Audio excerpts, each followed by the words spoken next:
If you're like me, you've definitely sat down to play CS and in pure delusion convince yourself that you can actually make a dent in the FACEIT challenges. Fast forward 3 days and 9 straight losses later, you want to put your keyboard through a wall and uninstall Counter-Strike for the 5th time this month. Well, instead of wasting my time getting rage baited by my throwing teammates who act like it's their first time talking to another human, I decided to instead waste my time in a more productive way and figure out just how long you'd have to grind FACEIT to complete all the challenges. The first step in the journey was creating a super sophisticated algorithm more complicated and difficult to understand than the HLTV 3.0 ratings. I wanted to see how fast different levels of players were able to complete the challenges, so I split players into 3 groups. Good players would win 50% of their matches while dropping 50% headshots on 15 kills per match. Great players would win 75% of the matches with 75% headshots on 20 kills. And perfect players would win every match by dropping 30 bombs on a 100% headshot, sort of like the enemy team when you're trying to hit your rank up in Premier.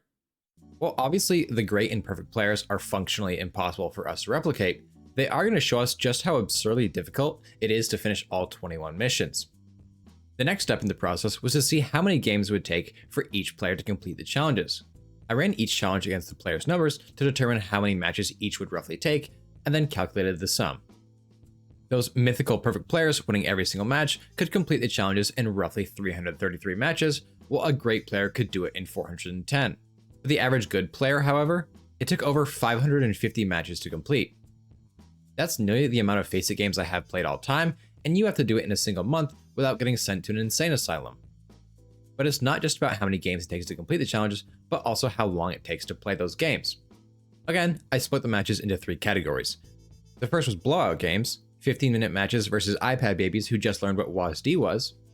Then there is your normal, average game, which takes about 30 minutes, and lastly, OT games that take 45 minutes because both teams are playing like their very lives are on the line. Here's where we can really see how bad the time investment in these challenges can scale. Our perfect player winning every game in a blowout fashion would need over 80 hours to complete all the challenges. However, if those same games were instead competitive OT games, that number would triple to nearly 250 hours. And that's just for the perfect player. If we bring the player's performance back down to reality, and it was simply our good player playing the OT games, well, that would take about 420 hours. That's nearly the recovery time for a CS player who just touched grass for the first time. To make this easier to visualize, here's the amount of hours you have to grind per week for that month. Keep in mind, Donk averages about 75 hours of CS per week, and that's counting his practices, DMing, and queue times. That's his job. You still gotta work a shift at Wendy's and leave time to goon to your skin investments. So sure, I guess it is technically possible for a player to complete all the challenges if they quit their job, drop out of school, abandon their friends and family to grind FACEIT for 10 to 15 hours each and every single day for a month straight. But unless you have multiple people playing on the same account, I don't really see how you can do this. It's currently September 25th when I'm editing this video, so there's only a few days left to complete the missions, and as you can see, the players on the top of the leaderboard are still nowhere close to having the amount of matches needed. These are definitely functionally impossible to complete. It's not even like the missions give great rewards either. For suffering through these challenges, you are rewarded with a slap in the face in the form of the worst knife in the game. If instead you want to spend your FACEIT points in the shop, don't worry, you just have to run it back and complete every mission 57 more times to get the butterfly knife. That is, if it's even in stock. And I mean, I get it. FACEIT is running a business, and they don't want to be handing out hundreds or thousands of knives each month. But, come on.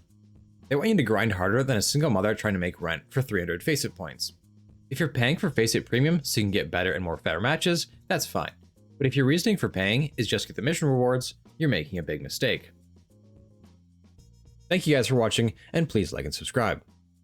Also, let me know if you like this style of video. It's quite different from what I normally make.